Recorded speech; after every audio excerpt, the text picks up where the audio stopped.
Hi guys, good day to you. This is again your friend 414 Wheels और आज अपन गए a beautiful place, a small quaint town called Faridkot.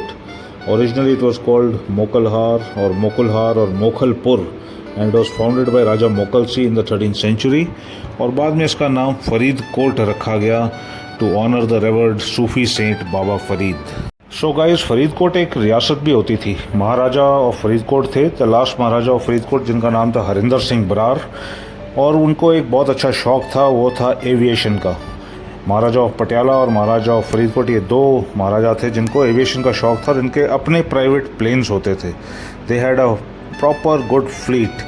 तो पटियाला वाला was always functional. This one was established in 1939. ये construction वगैरह शुरू हुआ था और कंस्ट्रक्शन के साथ साथ एयरक्राफ्ट भी आए और इसको बेसिकली जहाज ग्राउंड बोला जाता है फरीदकोट में. It's a historical airfield covering approximately 179 to 180 acres and it's a very sprawling piece of land with a grass airfield as also a pakka brick lined airstrip also.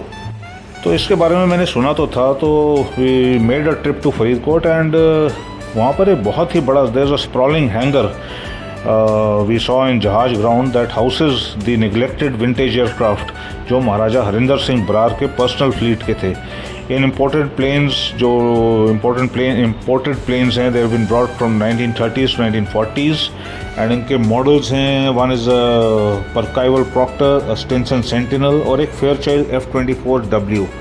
और ये एयर फ्रेम्स अभी भी इसी hanger के अंदर जो आपको सामने दिख रहा है इसमें मौजूद हैं और इनके दे अंदर बंद है. पुराना हैंगर है, हैंगर की भी छत ख़त्म है and they are almost defunct relics, you know, and they've been reduced to junk over the decades of disuse. और जो ये इतना बड़ा हैंगर है, ये लगभग बहुत बड़ा हैंगर है. 6 कनाल का एरिया ये घेरता है और ये पूरा जैम हो रखा है. ना इसके डोर खुलते हैं ना कुछ है. एग्जैक्टली 1939 में एयरफील्ड बन के हो गया था और 1960s के पास ही अबैंडन हो गया था. और इसमें फेयर वेदर एक रनवे होता था, मतलब घास वाला. वाइल्ड स्टार्स और एलिफेंट ग्रास आजकल यहाँ पर है. और लास्ट फ्लाइंग एयरक्राफ्ट जो था इधर से वो था सीरियल नंबर 6531 जो इंडिया में लाया गया था 1948 में, अप्रैल 1948 में. और उसका लास्ट एयरवर्दीनेस सर्टिफिकेट इशू किया गया था 91 का नवंबर में. एंड इसको डी रजिस्टर कर दिया गया from Indian civil aircraft register in December 2005. And guys, जब आप इसको देखते हो जैसे हम अभी देख रहे हैं, इसकी हालत the structure is okay but अंदर का जो शेड है, रूफ है, दैट इज़ फिनिश्ड. मतलब it is become in a very dilapidated condition. उसकी वजह से जो अंदर जहाज हैं उनकी भी हालत कुछ अच्छी नहीं है. और जैसे कि मैंने आपको बताया, अगर इस शेड के अंदर आप देखोगे तो अभी भी वो देखिए 1 2 तो साफ दिख रहे हैं और एक तीसरा भी दिख रहा है. उसको थोड़ा अच्छे से देखने की कोशिश करेंगे. These are skeletons of those beautiful flying machines, the Percival Proctor, Stinson Sentinel और फेयरचाइल्ड. ये देखिए अभी तीनों. The third one is probably standing on its own frame. बाकी दो they have actually decayed and have fallen to the ground on the floor.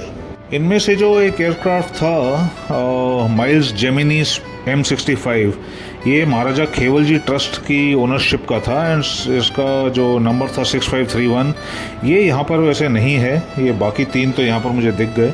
However, that is a mystery, that is a legal battles वगैरह का, maybe that's also a part of that. And guys, if you see, these aircraft have probably flew 65-70 साल पहले, 65 to 70 years before, and this is the condition because of the long vintage. Of course, long vintage of the aircraft and the long neglect period of this beautiful machines. और I wish मुझे कोई यहाँ मिलता जो मुझे मतलब at least खोल कर हैंगर दिखा देता, बिकॉज इतनी प्यारी मशीन्स हैं. फैमिली से their families are there in Delhi, I guess, the Maharaja ke descendants, and such a beautiful place. It's got a long history and a very valid history in the Indian aviation channels and also in Punjab. So guys, thanks for watching. Jai Hind.